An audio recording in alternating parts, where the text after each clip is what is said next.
Good morning, everybody. This is Tom Wilder with the North Carolina Department of Labor, and I want to welcome you to Health Hazards SEP. We have a big class today. Glad to see everybody's typing and exchanging good mornings. It will be a good morning today, and looking forward to this webinar. Again, I'm Tom Wilder. I know many or most of you, but those of you who don't know me, I've been with the department about 7 years. Prior to that, I worked 28 years in various safety training and quality management positions in the textile, machine assembly, and pharmaceutical industries. Most of those years were in the pharmaceutical industry from which I am now retired. So when I give you examples, sometimes I'll give you examples from my industrial experience.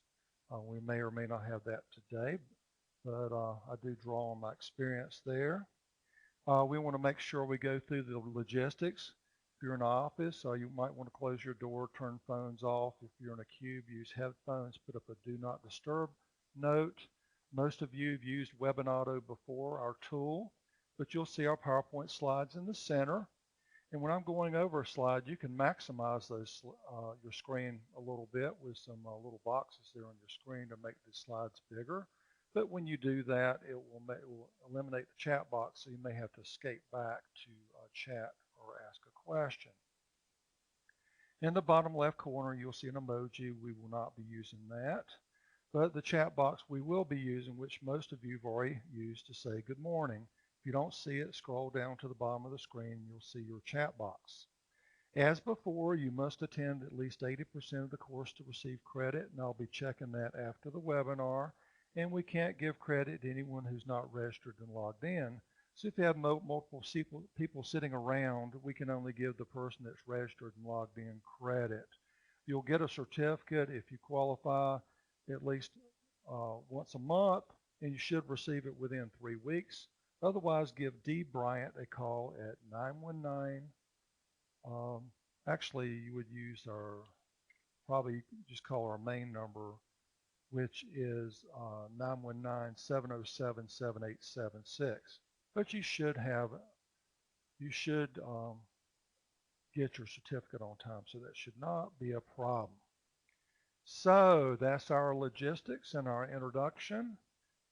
The good news today, I imagine that this webinar may not last an entire hour and a half because this is a short presentation, but no matter when we finish today, you will get an hour and a half credit because we never know how many questions, how much discussion we're going to have when we do these. But this should be a short one. And I want to go ahead and do my instant polls like I usually do. And I'm going to go ahead and ask you your experience level with this topic. Now, this topic may be a mystery to you. You may be going, what in the heck are health hazards? So you may not know your experience level right now, but I'm going to go ahead and ask you what you think your experience level is with this topic. Health Hazards SEP. Like I said, it's a little bit different topic than one you may have had before, so I would not be surprised if it's not new for some of you. And as SC is your indicating your experience level, that we have a really good break between beginner and intermediate, and have a couple of advanced folks here. And we will be teaching to the lowest level, so some things that you hear today you may already know, but that's okay. That way you'll know, what you know and you know what you don't know. So hopefully you'll learn at least one thing today from this webinar. So I'm going to go ahead and stop that poll and close it and ask the other question I usually ask, which is your professional safety experience. How many years of professional safety experience do you have? It's always fun for me to see this, because I remember when I started, now I'm going, wow, it's scary how many years have gone by. But looks like we got a great diversity of safety experience. Right now we have 5 with 0 to 1 year, 7, 1 to 5, 3, 5 to 10, and 7 greater than 10 years. So our experience is all over the place. And that's good. And we learn from each other. Some of my experts that are out there in the audience, feel free to add information because, again, we can learn from everybody on this webinar. So I'm going to go ahead and stop and close that poll and talk a little bit about our topic we're getting ready to go into. Now, we're talking about health hazards today, but I want to let you know that this is very high level. So don't expect to become an expert on any of these health hazards, because each one of these health hazards, you could spend hours or days training on them. So this is just to make you familiar with what are the main hazards to health that the North Carolina Department of Labor or State OSHA is paying attention to. And we want you to know whether they apply to you or not. If they apply to you, that's a big deal. And if they apply to you and you're doing all the right things, that's great. If they apply to you and you're not doing anything, you would probably have a high priority after this webinar to start correcting whatever issues you may have. And the other thing I want to mention is this topic automatically applies to both construction and general industry activities. So in our class, we have people that work in construction, some that work in general industry, and also it applies to public sector. It applies to most everybody that's out there in the workplace. Now, if you do have a workplace where none of this applies to you, good for you. You'll have a little bit less to worry about each day if you're a safety manager, if you don't have to deal with any of this. So let's go ahead and get started with the slides. And today, of course, we'll discover and discuss the health hazards that the North Carolina Department of Labor OSH Division focuses on. So you see 5 bullets there. If we get a complaint that's called in, or if we go into a workplace and we find out that you have exposure to lead, asbestos, hexavalent chromium, isocyanates, and or silica, then you're certainly going to get our attention. Those are, I guess you would say, those are red flags. These compounds or substances can be, of course, very dangerous to employ if they're overexposed. And we'll talk about that, the exposures, health effects, and abatement methods for each. Now, don't expect to go deep on these because 4 of these have their own OSHA standards that are quite involved. This is, like I said, a familiarization course that's high level. Now, we know from the list here that overexposures that would lead to serious health effects, and our compliance officers and the whole division has increased the number of inspections to focus on people that use these chemicals and substances. So this is a focus for us because we want to focus on the things that are hurting people, the chemicals and situations that are hurting people. And without controls, these 5 items can, like I said, be very dangerous. And we also focus a lot on education and consultation with anybody that works with these because we want to help people improve their programs so that they're not getting hurt with these particular substances. Now, the first one we're going to talk about today is lead. Now, you'll see on that slide, it says 29 CFR 1910.1025, 29 CFR 1926.62. So 1910, as you know, is the general industry regulations. 1926 is construction. So whether you're doing general industry or construction activities involving lead, it does apply to you. Now, when we talk about the lead standard, we're talking about metallic lead, inorganic lead compounds, organic lead soaps. and excluded are other organic lead compounds. So if it's a carbon compound with lead, that's excluded from the scope of the standard. Now you might say, well, gosh, how are people exposed? Are they using lead-based paint? There probably are some lead-based paint still out there. And in the old days, years ago, there were a lot of lead-based paints. And if you're in construction and you're in the renovation business, your folks are going to be running into lead-based paint. And how are the people going to be exposed? Go ahead and tell me, how are they going to be exposed to lead-based paint? The construction renovation people, what are they doing? Give you a chance to type. Right, paint sanding, scraping, demo, airborne demolition, all good answers. Now, so if they're sanding down or scraping or chipping lead-based paint, there can be some exposure there. And what is a typical, if you're looking at, let's say, a window, and it's really, really old, let's say it's painted with white lead-based paint, and it's got really old, what might that paint look like after years and years? What kind? Cracking, that's right, Jeff. Chipping, right. So if you think about an alligator or a crocodile, like their skin, if you have alligator or crocodile look to old paint, then there's a good chance that it's lead-based paint. So that's kind of an indicator.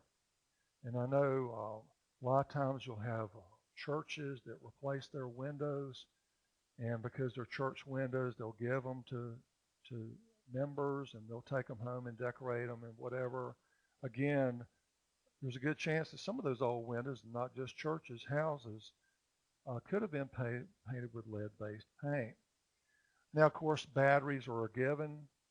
If your company manufactures batteries, recycles batteries, foundries, are you doing welding and cutting, brazing? And that last bullet there is one of the main exposure examples that we see here in North Carolina. We've had shooting ranges because of the ammunition where the workers have been exposed and sometimes overexposed to lead from lead shot. So we do pay attention to shooting ranges because you can have, again, overexposures to people that clean up and or they clean up and then they go eat and they transfer it to their food. They'll ingest lead, not intentionally, and that's just like in old homes where babies and toddlers might chew on lead paint chips. They would be ingesting lead too, but like in a shooting range, if you don't have good controls and you don't have good hygiene, they could be transferring lead to their food. Okay, Spencer asked a good question. Does this occur on exterior ranges? Now, I don't know any compliance, since I'm not a compliance officer. I don't know of any compliance examples outside, but just make sure that you know that just because you're outside doesn't mean there are no exposures. Because, for example, if you look at people doing renovations on old bridges where they're blasting these bridges, a lot of times you could have exposure, and again, it's outside. So there is probably some exposure there outside. I don't know what the levels or any of that would be, but that's a great question. Now, if you do have exposure to lead, now acute, yeah, Alan, I would agree with you. EPA would regulate lead exposure on outdoor ranges, and OSHA does too, because we don't want to overexpose employees. Now, what are the things that can happen immediately to exposures to essentially high levels of lead? You have that metallic taste, stomach pain, vomiting, diarrhea, black stools.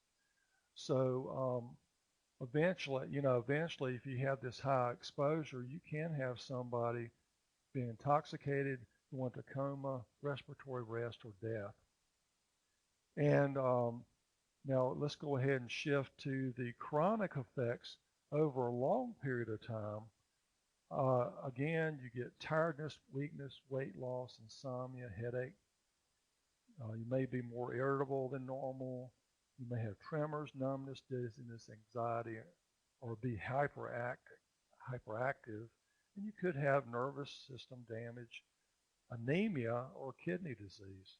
So there's a lot of effects on the body there. So if if you or other employees work with lead and there's exposure and they're showing symptoms, we need to recognize that. Now, when you look in the standard, the OSHA standard, the permissible exposure limit for 8 hours is 50 micrograms per cubic meter. So if you got an employee, obviously they're going to be breathing. So every cubic meter of air that they breathe in can't average 50 micrograms per every cubic meter all day long, say for 8 hours. If you have that or greater, they're overexposed. Now, what employers should do is, or shall do, implement engineering controls, local exhaust, and other work practices to prevent exposure. And also, you may be using protective clothing, and they may be required to use respirators depending on the exposure. Now, the action level of 30 micrograms per cubic meter, that's when you have to do something. That triggers your medical surveillance. So, and again, I'm not going to go very deep with this today because we could do the whole session on lead and we would take an hour and a half just talking about lead. I just want you to know some key points. Now, if somebody is exposed above that action level for more than 30 days a year in the industry, you have to have medical surveillance. In construction, if they're above the action level for any one day, you have to have medical surveillance. So like I said, there are tests that have to be run. It's in the standard, the particular blood test or the different tests that are run to check levels. So like I said, we're involving physicians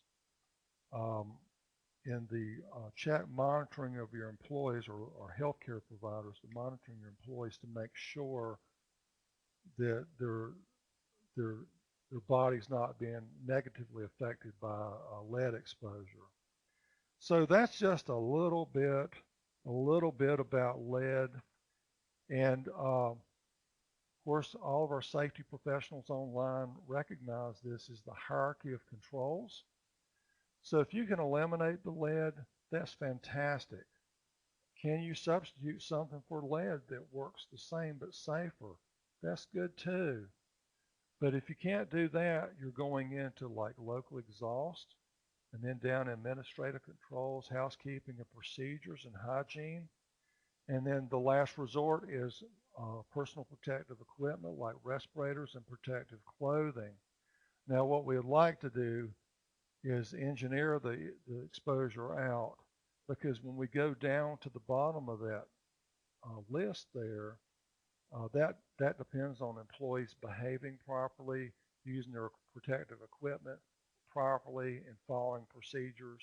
And sometimes behaviors are the hardest things to control for safety. So if we can engineer out the problem, that's what we're going to do. Now, I want to go ahead and ask everybody, is everybody good to go? Are we ready to go to the next one? I'll pause here. Comments? Everybody good? All right. And like I said, we could teach a whole session on lead, but that's not the objective today, is we want to introduce you to those list of health hazards. Now, asbestos. Now, asbestos is a big deal. As you can see on the slide, it's in the general industry and the construction standard. And asbestos has been around for a long time. And the good news about asbestos, it's a great insulator. It's fireproof. Uh, and there in its heyday, it was used in all kinds of products. And if you have an old home, you could have it in your flooring, in your ceiling, in your exterior walls, your pipe insulation. It could be everywhere. So if that's disturbed, whether you're a homeowner or a contractor, or even if you're in the industry and you have old pipe that's wrapped with asbestos insulation, you need to pay attention to this because asbestos is very dangerous. Now, one thing I do know is your body and my body cannot handle asbestos. The good news is it's very tough. It's almost like indestructible. Well, that's bad when your lung is trying to deal with it. Then anything that's indestructible that gets deep into your lung, it's going to cause health issues. Now, what I'm going to do right now is I'm going to run a video, and what's going to happen is some of you aren't going to hear it, some of you aren't going to see it, but most of you will be able to hear and see the video. So just please stand by for the next few minutes. If you can't hear and see a video, I'm going to be right back with you after the video ends. Because some of you are on mobile devices, and I know this video may not work on some of them. So let's go ahead and see a video on asbestos.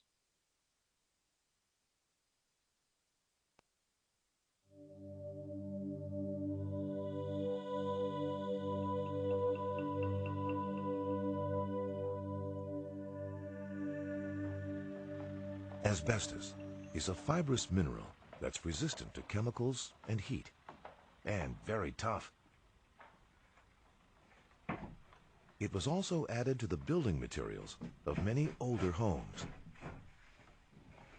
As a worker or homeowner, the hazard exists when undertaking a renovation or demolition. The danger is releasing the asbestos fibers into the air.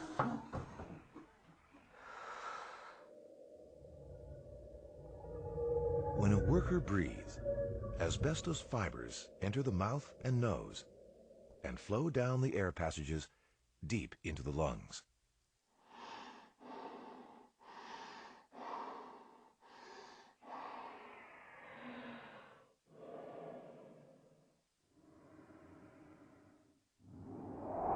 The fibers lodge in the delicate lung tissue where oxygen is absorbed into the blood. Immune system cells try and break down the asbestos fibers and become damaged and die. Scar tissue forms around the dead cells and spreads as more fibers embed in the lungs. Asbestos fibers can remain in the lungs for long periods, and the scar tissue that results continues to develop for many years after exposure. Eventually, so much scar tissue develops that the lungs stop working.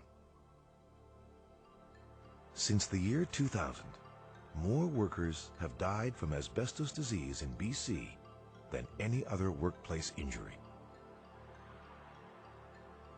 For information on how to protect yourself from asbestos exposure, visit WorksafeBC.com. Okay, so that's a video from WorkSafe BC, and of course that's Canada, but the hazards in Canada are just like the hazards in the United States, and they do a really good job with their videos. So you can use their videos in your training. Just remember that they're not regulated by OSHA, they're regulated by Canadian authorities.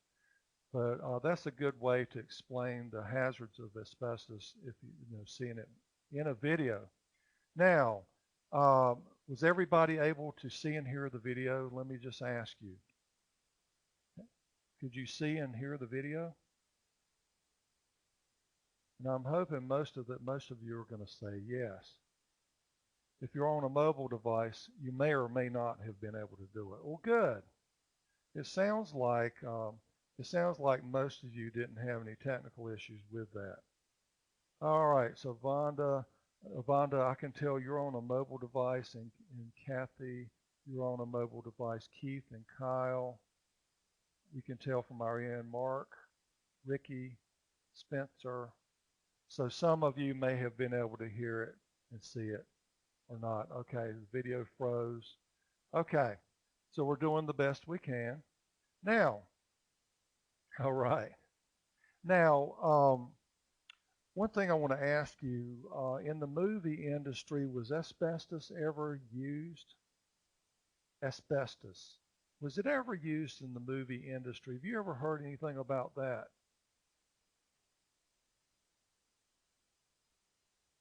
Yes. Can you give us some examples in the movie industry? What's the most famous example of asbestos? Right, Joel, The Wizard of Oz. The Wizard of Oz.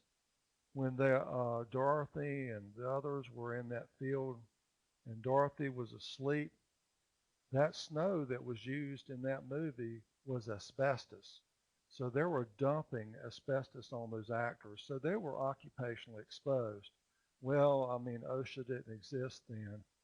So for 20 years, Hollywood, White Christmas, and a lot of these other movies, they were using asbestos as snow. So I would imagine if they were doing autopsies of those actors, I wouldn't be surprised if they didn't have some lung damage from that exposure, because one fiber, I don't even want one fiber in my lung. Regardless of the permissible exposure limit, I don't want any of it.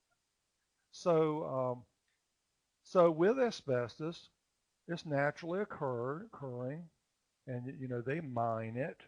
They use it for insulation because it's a good insulator for thermal. It's tough and it's strong. It's used in a lot of building materials, especially in the old days. And you see the different types of asbestos.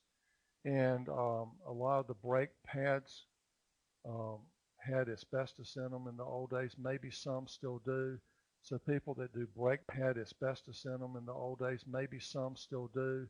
So people that do brake jobs, uh, those pads and brake linings, a lot of them had asbestos in them. So you could have a person that's in automotive repair overexposed to asbestos. And it is a flame retardant, Jeff, you're correct.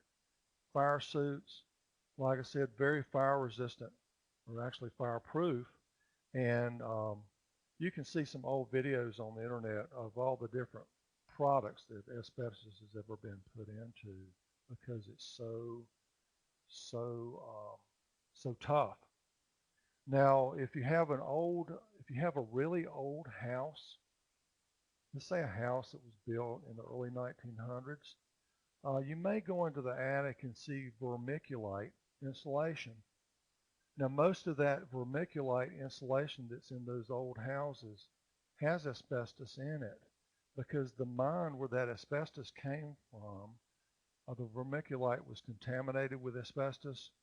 So a lot of those old houses, if you're removing that loose insulation, it has asbestos in it.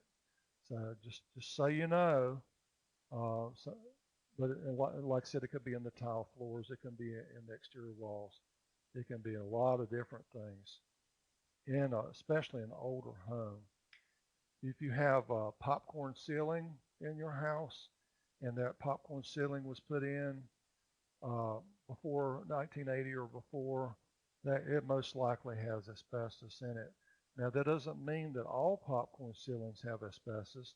The modern ones don't, but if you have an old popcorn ceiling and you're moving it, you need to test it for asbestos, because you don't want to overexpose a contractor or yourself when you remove it, if you decide to do that, which popcorn ceiling doesn't bother me at all. I think it looks fine.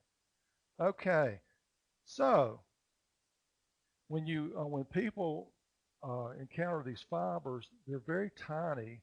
These are the ones that get deep into your lung. They're 5 micron or greater. Now, we just wanted to let you know that the respirable asbestos is too small to see. because you're not going to see anything smaller than 50 microns if you're just looking at it. I'm talking about the actual fibers that you breathe in.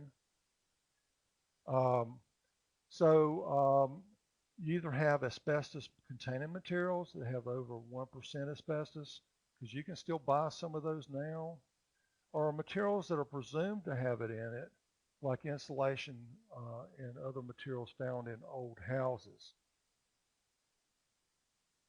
Okay, Spencer says, as long as not exposed, hazard is reduced. Correct. Right. Well, if I'm talking about building materials, as long as it's not broken up, cracked up, chipped up, it's intact, there's no hazard. It's only when you're tearing down, breaking apart, destroying this material, unless it's like saying in the loose insulation example, you could have a potential hazard just from handling that. So if it's encapsulated, don't worry about it. And a lot of people choose just to cover it or put another layer or something on it instead of disturbing it. Now, the health effects from asbestos, you have asbestosis, a lung disease that's not cancer. Then you can have lung cancer, or you could have mesothelioma. And you'll find that there'll be a cancer of the lining of the lung, chest, abdomen, and heart. Now, especially if you're watching late night TV or in the time periods where the ads aren't as expensive sometimes, and sometimes during prime time you'll see legal firms advertising to victims of mesothelioma or mesothelioma, because there have been class action suits taken against these companies, certain companies that have these products. So, or even employers, whatever. There's a lot of legal stuff going on with mesothelioma because of a lot of people who were occupationally overexposed. It could have been in the military, it could have been for a company. So you hear a lot about that nowadays on television. Now, the permissible exposure limit for 8 hours is 1/10 of a fiber per cubic center of air, averaged over 8 hours. Excursion is not more than 1 fiber per cc over 30 minutes. And you're going to monitor workers who may be exposed above either one of those limits, and periodic monitoring if it's above the PL or excursion limit.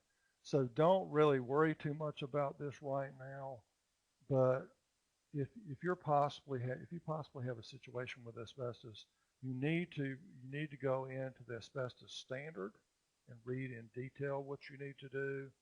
And there are a lot of other agencies that regulate asbestos besides OSHA, DHHS, EPA. There are a lot of agencies have their hand in this asbestos hazard, the control of it, and the disposal and everything else that goes on with asbestos. Okay. Now here, if you have a building that contains asbestos-containing materials, responsibility is on the building or facility owner to communicate to any tenants, anybody working on that site, tenants, contractors, subcontractors, anybody that could be working on that site. And with asbestos situations like removal and all, you need to have a competent person. Somebody's knowledgeable and has the authority to control the asbestos situation with its removal. Whatever we're talking about, you have to have a competent person. Now, medical surveillance, when that's triggered, you see all the things that medical is going to be looking at: the respiratory, cardiovascular, digestive system. There's a questionnaire. There's a chest X-ray. The good old pulmonary function test, which is not fun, but pulmonary function. And you see the frequency. It has to be annual testing. And when you have termination of employment, you want to go ahead and take somebody through a medical evaluation to protect your company or employers. Okay, now Jeff asked, do employees have to be notified if there's no exposure? Well, to me, if I'm a, okay, like mastics, okay. Now what I would do, and I'm going to talk about um, now. If you have potential exposure, you're definitely gonna be telling people. But even if you have asbestos-containing materials, let's say if you're a company or a building owner, then I would communicate that to employees. Um, Now with OSHA, we have to prove exposure to a hazard or potential exposure to a hazard. But if we're going to do the right thing and we have employees, um, it's a good idea to fully disclose to them. Let's say, hey, employees, we work in an old building. We just want to let you know that the floor tile or ceilings or exterior walls contain asbestos, or tell maintenance, whoever, and we're not gonna allow you to disturb all that, because if we have to disturb it, then that's highly regulated, and we may not even be performing that task. We may have to get a certified asbestos removal contractor to come in here. So the building owners have to notify the tenant to a building, and to me, to do the right thing to prevent any potential exposure, uh, I think the right thing to do would not to try to scare employees, but just to let them know that this building contains asbestos. There's no issue because it's not disturbed. But we don't want anybody tearing out ceiling tiles, some of them that might contain asbestos, or floor tiles or whatever. We don't want you doing that, because if you didn't know and you did it, you could expose yourself to asbestos. Now, when you see respirators mentioned, the protection required depends on what class of work is involved. So when you get into the actual standard, you'll see class 1, 2, 3, and 4. A class 1 removal of TSI, which is thermal insulation. Class 2, work with wallboard, floor tile, and sheeting. Class 3, repair and maintenance. And Class 4, cleanup dust, waste, and debris. So depending on what your workers are doing, would be within a particular class, which has different requirements. And like I said, I'm not going to get deep into that because we could go forever on this today, and we're just talking about asbestos right now. If respirators are required, they're going to have HEPA filters for all air purifying respirators, and no filtering face pieces. So the people will not be wearing standard dust masks. They'll be wearing they won't be wearing a disposable respirators. They'll be wearing a more permanent respirator, like a full face respirator, for example, or a half face respirator. Now again, with asbestos, if you're a contractor, if you're building a house, you wouldn't, first of all, you wouldn't be able to buy vermiculite that has asbestos in it new. You're not going to be able to find it. If you're insulating a house, you've already eliminated it. You're not going to worry about it. Can you substitute something safer? And then if you have asbestos in the manufacturing, you're going to engineer out the problem or isolate people from it. And then if you can't do all of that, you're going to use procedures and controls. And then finally, if you have to wear PPE, that's what we will do. Just like the logic before. Now, how's everybody doing right now? We're good to go? I know this is a very dry topic, one of the driest topics there is. How's everybody doing? Okay, you're still here. Okay. I like that. Still here. Good, good, good. All right. Now the next one we want to talk about, a lot of people have never heard of it. It's called hexavalent chromium. It does apply to general industry and construction. And it is toxic. And generally, this hazard is usually produced um, by us doing something like doing hot work on stainless steel. So if you're cutting or welding stainless steel, you're going to be generating hexavalent chromium, which is, of course, very dangerous. Now, it's very anti-corrosive, so it does have some really good applications, but it can be very dangerous to employees. So question number one, in your operation, do you do any cutting and welding? If the answer is yes, and they're cutting or welding stainless steel, I would be concerned about exposure to hexavalent chromium. And there, of course, is an OSHA standard for that. And so anyway, now these are examples of compounds that are hexavalent chromium. If you're not a chemist, this may look like Chinese to you, but these are hexavalent chromium compounds. I'll let you look through that list. Now, lead chromate, I will tell you that there's some paints. There are some traffic paints like traffic yellow paint, which very well can contain hexavalent chromium. So look at your safety data sheets when you buy these products to make sure they don't contain hexavalent chromium. If they do, then you're going to have to take protective measures. So here's some operations. Like I said, electroplaning, welding on stainless steel, painting, pigment production. You could be in glass manufacturing, plastic colorants, construction, refractory brick restoration, paint removal from bridges, and traffic painting. Like I said, I did talk about that traffic yellow. Some of those yellow traffic paints have hexavalent chromium in them. And if people are exposed and they're not protected, they could eventually develop lung cancer. It's an irritant to the nose, throat, and lung, and eyes and skin. So that's what we're concerned about.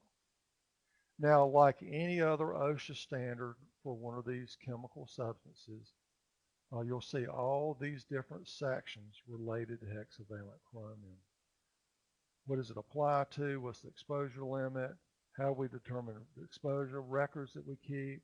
How do we comply? What about respirators, protective clothing, hygiene areas, medical surveillance, communication of hazards, regulated areas, and housekeeping? So as you can see, there's a lot that you have to do if you're involved with hexavalent chromium. If you're not, good for you. That's one less thing that you have to worry about every day as a worker or safety professional. Now your exposure limits, 5 micrograms per cubic meter on 8 hours, and the action level is 2.5.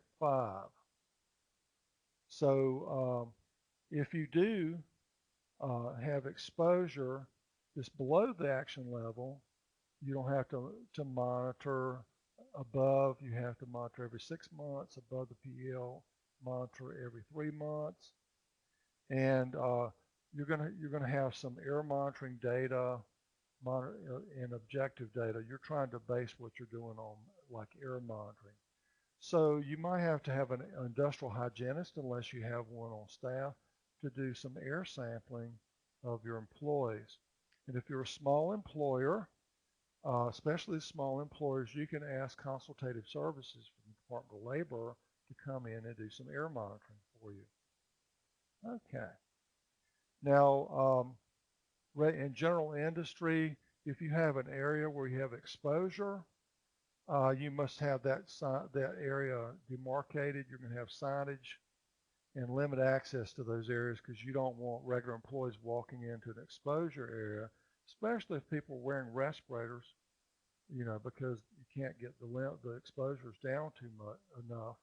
So you're going to have regulated areas and medical surveillance if you're above the action limit. So you see within 30 days after initial assignment, and then annually, and you're going to get written opinions back from the medical professionals, and you want to bracket that employee. So if that employee leaves the company, you want to bracket that their health is good when they leave, because companies worry about old employees coming back and suing the company for overexposure when the company doesn't have good records. So again, you want to bracket your medical history of your employees that are exposed.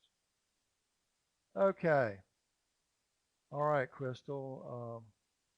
Hope you get the audio working better. Like I said, some of you are having some technical issues today. And again, the hierarchy controls, the same logic applies to this, just like the other ones that we've talked about today. So I don't want to beat that to death.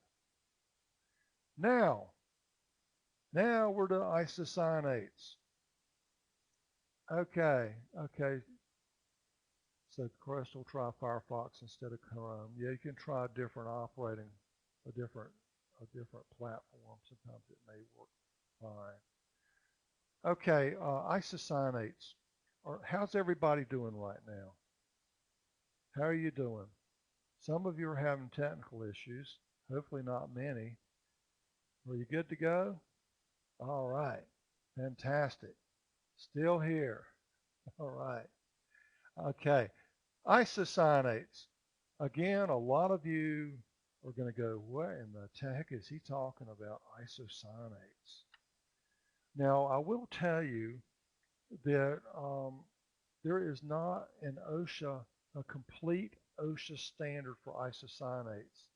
So if you have these particular chemical substances, all you're going to be able to do is go to an exposure table, so Part Z table, your Z table in 1910 or the table in the construction standard, and look at the particular compound and look at the exposure limit on it. There's nothing in there about medical surveillance and all these other things that we've seen with the others. It's just that you have to protect people from being overexposed to isocyanates. Now, what is the best and easiest example of isocyanates?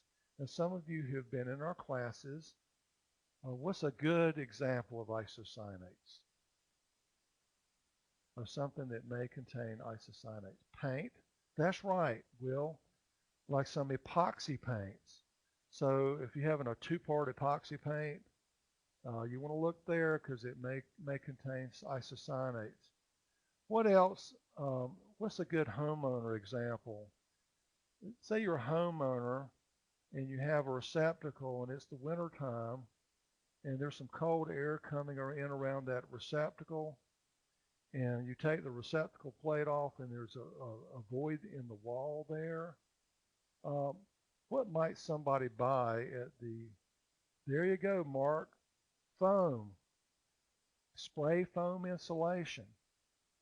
Now, a good example of that, and I'm not endorsing any particular brand, but Great Stuff, a Great Stuff brand is a spray foam insulation. Now, if you're at home and you're using Great Stuff on a little tiny hole, you don't have to worry too much about being overexposed because you're just using it for a couple of minutes. It gets hard, no big deal. But if you're in the construction industry, you're building a skyscraper and they're doing an entire floor of a building with spray foam insulation, you're going to see an employee in a protective suit, probably with an airline respirator, spraying that foam. So, which contains isocyanates. Now, I know some of you are going to have problems with the video, but I want to show you a video, and I'm going to go ahead and put my note. Please stand by. Video is running. So I'm going to run a video This one's also from WorkSafe BC to show you a little bit about isocyanates. So let's go ahead and go to the video player and start it and run the video.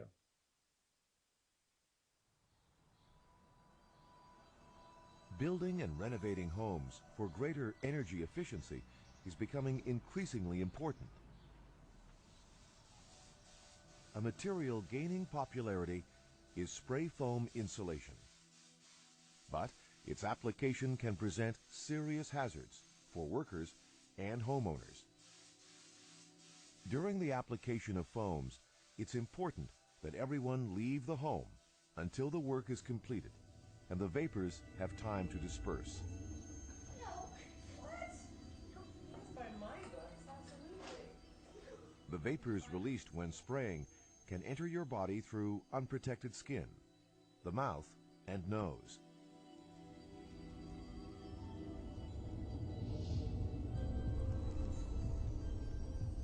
Foam insulation contains reactive chemicals called isocyanates. While short-term exposure can cause irritation or burns to the eyes, nose, throat, and skin, prolonged exposures can cause a much more serious condition known as isocyanate asthma. The air passages or tubes that carry air into and out of the lungs are affected. During an asthma attack, these tubes narrow, become inflamed, and may be blocked by mucus, restricting the amount of air that flows in and out of the lungs. If you become sensitized or allergic to isocyanates, you can have an asthma attack, even if the airborne concentration is very small. This sensitization is permanent, and in rare cases, these attacks can be fatal.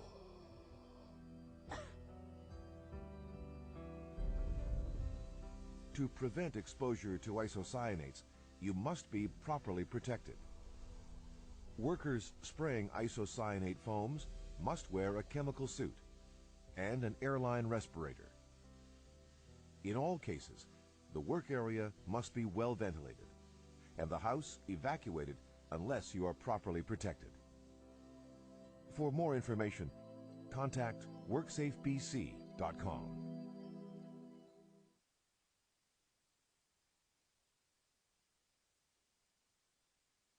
Okay, and like I said, I apologize to those of you who could not see the video, but I thought it was good enough to at least share with the people that can see it. I mean, you would think it'd be kind of funny if you hire a contractor to go into your attic to spray foam, and they're going up there with this full suit on, an airline respirator, and you're thinking, why am I in the same building as this person when they're putting all that gear on? And what is that smell that I'm getting downstairs? So again, that's one example of isocyanates. Now it could be in some floor sealers. Like I said, it can be in other types of products, epoxy paints. And these are compounds that contain that isocyanate group, the NCO group. And like I said, it could be in polyurethane foams, elastomers, fibers, and polyurethane paints. And like I said, polyurethane, like I said, I know that that homeowners use polyurethanes, and people that seal floors use polyurethanes. That's another common example. So you want to make sure you look at the product, look at the safety data sheet as far as your own protection, regardless of whether you're a homeowner or an employee. Now the exposure limits are very low, 1 part per million, and it's like you saw in the video. It causes essentially asthma symptoms. It affects your skin, mucous membranes, your chest, breathing, and it's a potential carcinogen, and it is known to cause cancer in animals. So depending on the exposure, it can lead to a cancer, and it is, of course, a severe irritant. Now you got a really tiny, tiny picture up there in the top right. If you maximized it, you would see that person is spraying foam insulation as well. Now, if you're a company that manufactures these kind of products, or if you're a contractor that applies these products, if you have anybody above the PEL, you should have annual medical evaluations and physicals and pulmonary function tests, this sort of thing done. But like I said, you won't find a specific OSHA standard to tell you that. When you go to those numbers on the slide, we're just talking about the exposure limits there. So anyway, again, the controls are very similar, or actually the same types of controls that we use for everything else. We want to use elimination and substitution if we can. If we can't, we're going to have to depend on people being protected by engineering controls, following procedures, and wearing protective equipment. All right, silica. Silica is the last one we're going to talk about today. Now, most of you know that there's a relatively new silica standard for general industry and construction. And we also know that the silica standard is pretty strict. And until the last couple of years, silica was just an exposure limit on an OSHA table. Now there's an entire OSHA standard for silica for, again, general industry and construction. And what I'm going to do right now is I'm going to show, again, my last little video on silica. Some of you have already seen this. Let's go ahead and see that one. And go ahead and start silica video. Silica. It's one of the most common substances on Earth. It can be found in materials like sand and rock, and building products like concrete and brick. When a worker cuts, grinds, or drills materials that contain silica, dangerous crystalline silica dust is released into the air. As the worker breathes, silica crystals flow into his mouth and nose and down the air passages deep into the lungs.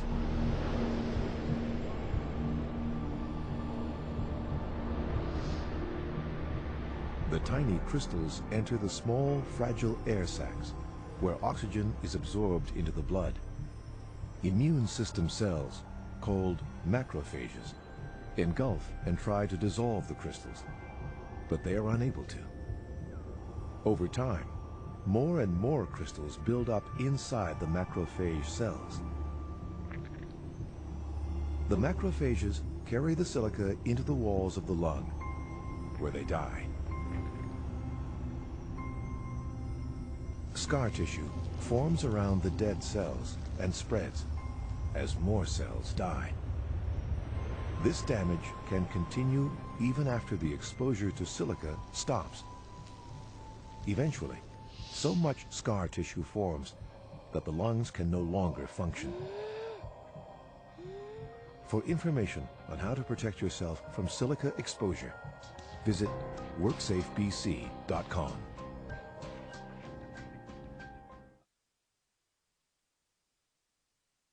Okay, and again, I want to thank all of you that are standing by that could not see or hear the video, and that would be mainly you, hopefully, that are on mobile devices. So let's go back to my slide. Now, again, with silica, we're worried about respirable silica, and we're talking about crystalline silica. You might, like I said, you might imagine a little tiny quartz crystal. And also know that the size that gets deep into your lung is not visible. It's been crushed and it's so fine that, again, there's probably about 10 microns, too small for you to see. So if somebody's cutting concrete and you see a dust cloud, there's going to be some microcrystalline silica in that cloud that if they're not protected, they're going to be breathing that in. Now, silica has been a hazard for a long time. In the 1930s, the federal government was already communicating the hazards of silica because the people that were sandblasting were being overexposed at a very high concentration, and they were getting sick, after not too many days or not too long of a period of time because they were getting a huge exposure over a short period of time. So the dangers of silica are not new, but a lot of companies are not getting it. So in construction, you'll see people cutting concrete, for example, and they're not using wet methods or vacuum, and they're still overexposing themselves and anybody around them. So it's still a battle that we're fighting in the safety world, and like I said, we're still trying to get the word out on silica. So I'm not trying to scare people.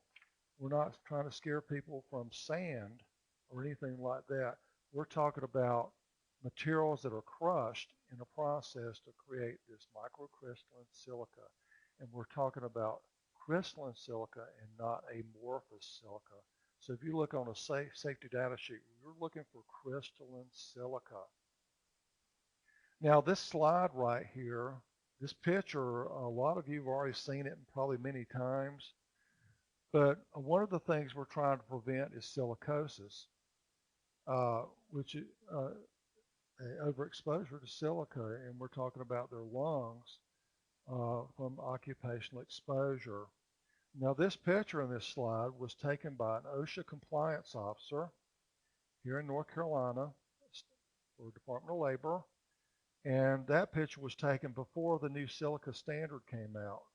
But there was still an exposure limit. So in the picture you see a guy down there, it looks like a man, dry cutting concrete.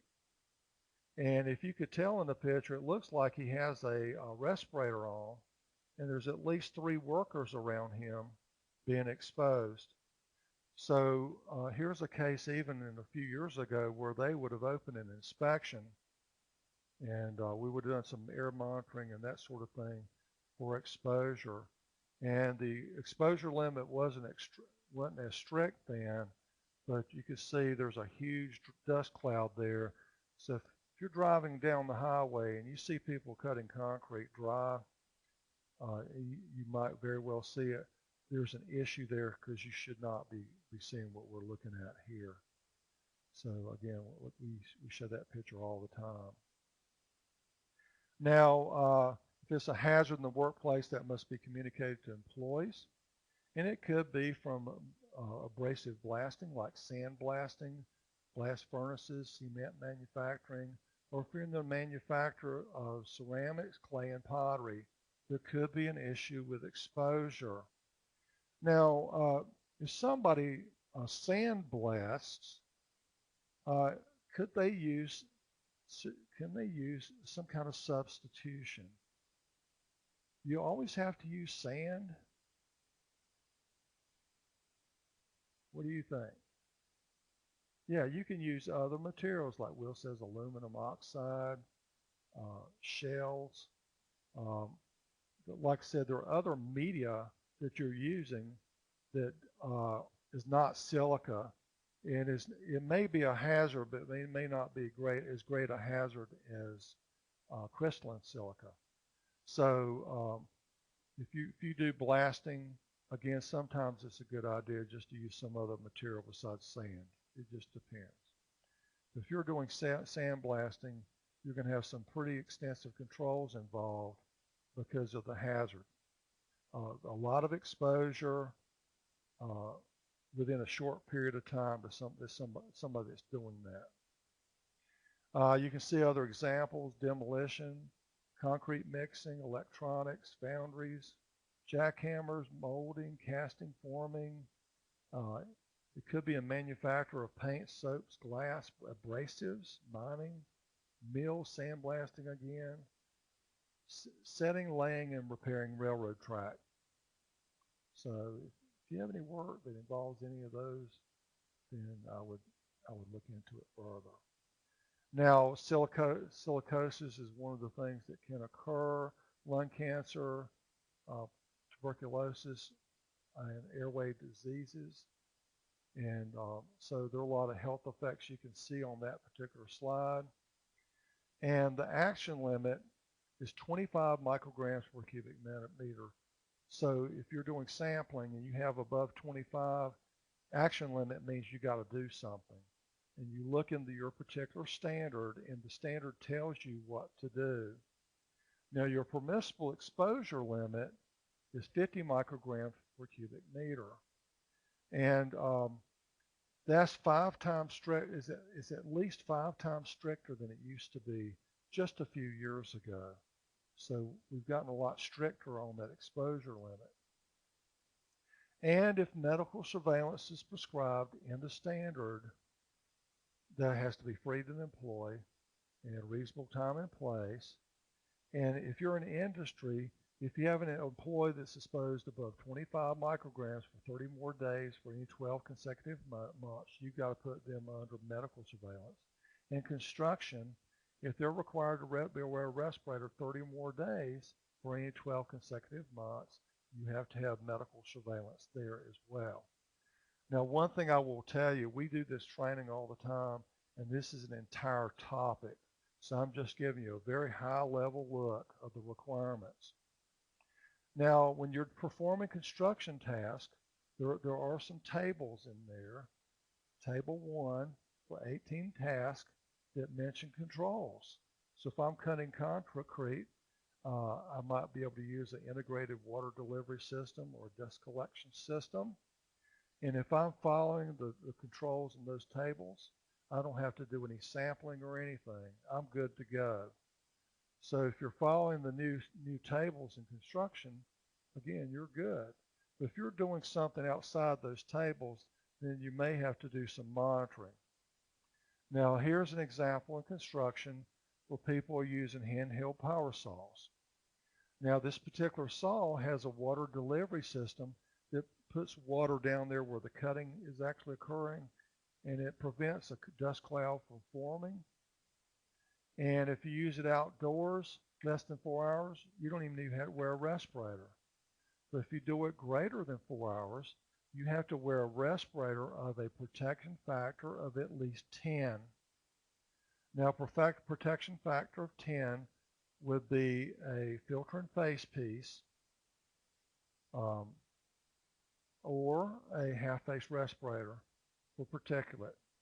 Now, if you're doing it indoors, you're going to, for any amount of time, you're going to have to wear a respirator. And I will say there are quite a few tables there in construction. This is just an example.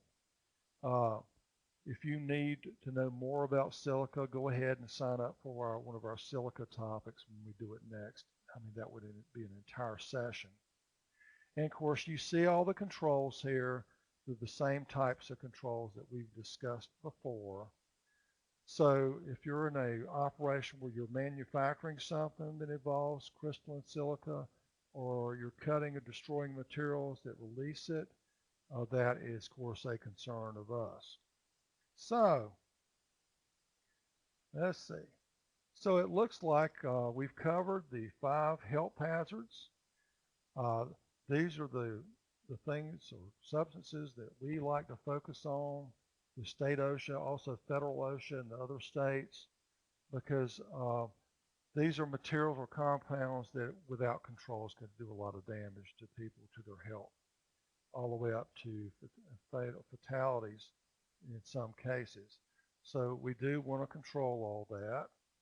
And like I said, I do appreciate everybody for being on this webinar today, because it was very dry. Hopefully you learned something. And we do train at a greater level on all these topics in separate sessions.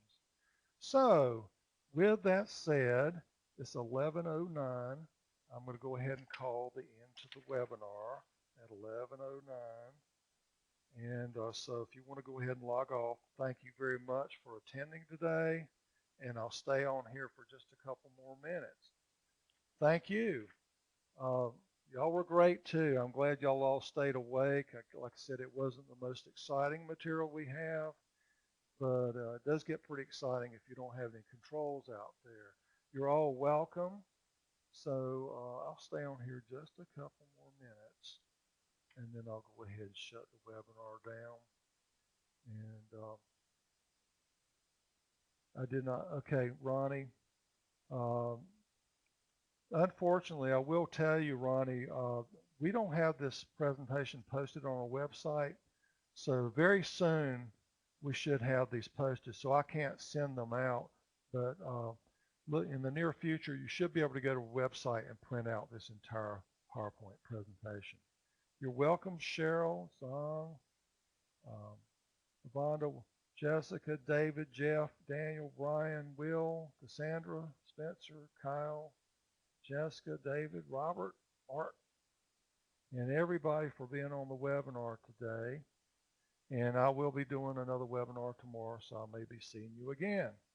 So anyway, I don't have any questions or comments, so I'm going to go ahead and stop the webinar and sign off. So thanks a lot for being with us today, and goodbye.